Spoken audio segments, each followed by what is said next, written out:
જય જવાન જય કિસાન। આપ સૌ સોયગામ તાલુકાના તમામ ખેડૂતોને મારી બે હાથ જોડીને વિનંતી છે કે 6 સપ્ટેમ્બરે જે અતિવૃષ્ટિના કારણે સમગ્ર સોયગામ તાલુકાના તમામ ખેડૂતોની ખેતી નિષ્ફળ ગઈ છે।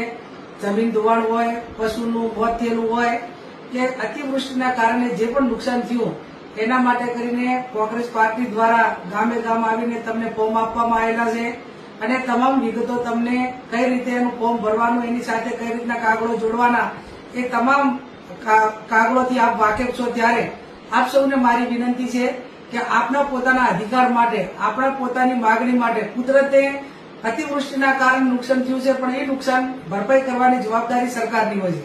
ભૂતકાળની અંદર પાક વીમો ખેડૂતોને હતો અને એના કારણે એને પાકનું નુકસાન મળતું। વર્તમાન સરકારે તમામ પાક વીમા પણ બંધ કરી દીધા છે અને એટલા માટે કરીને ખેડૂત એ અતિ ગંભીરતાપૂર્વક અને અતિ મુશ્કેલીનો સામનો કરી રહ્યો છે।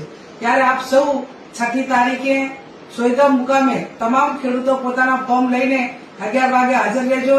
આપણે ત્યાં આવેદનપત્ર આપી અને સરકાર પાસે જે તમારે નુકસાન થયેલું છે, ખેતીને નુકસાન થયેલું છે એના વળતર માટે કરીને આવેદનપત્ર આપવાનું છે। તો આપ સૌ મોટી સંખ્યામાં 11 વાગે 6મી તારીખે ત્યાં હાજર રહો એવી આપ સૌને મારી બે હાથ જોડીને વિનંતી।